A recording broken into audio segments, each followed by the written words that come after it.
2020 के बाद से 21-22 में सभी इंडियंस की रिस्क एपेटाइट बहुत ज़्यादा थी। तो how do you even calculate कि मेरी रिस्क एपेटाइट है कितनी? What is your process like? ये भी बहुत इंटरेस्टिंग है। 2020 के बाद से 21-22 में सभी इंडियंस की रिस्क एपेटाइट बहुत ज़्यादा थी क्योंकि वो बहुत एडजस्ट कर लेते हैं अपने रिस्क एपेटाइट को। सडनली लास्ट एक साल से रिस्क एपेटाइट फिर से कम हो गई है उनकी। तो रिस्क एपेटाइट एडजस्ट नहीं होती है, रिस्क एपेटाइट सेम रहती है। ये होता है कि रिस्क टेकिंग कैपेबिलिटीज अच्छे टाइम में बढ़ जाती हैं और रिस्क टेकिंग कैपेबिलिटीज बुरे टाइम में कम हो जाती हैं। आप एक चीज़ समझिए, आप अपनी इन्वेस्टमेंट्स को गोल के साथ अलाइन कीजिए। आप जब यहाँ से if you move from Gurgaon to some other place, you have a plan to go to Manesar or Jaipur, you will stop wherever you reach. आप वहीं रुकेंगे जाके।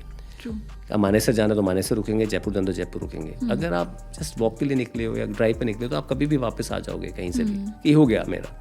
But when you have a goal, when your investment is aligned with a goal, then your investment should continue unless आपका गोल पूरा नहीं हो जाता।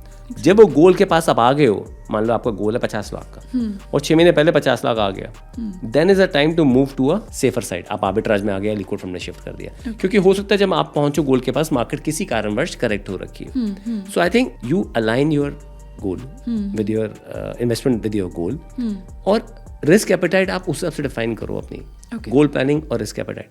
अब अगर आप कह रहे हो कि रिस्क एपेटाइट कम है मेरा और मैं प्योर इक्विटी फंड में नहीं जाना चाहता हूँ, एक नॉर्मल मार्केट में, एक अच्छी मार्केट में नहीं कह रहे, तो फिर आप अपने गोल्स थोड़ा फार फेच कीजिए।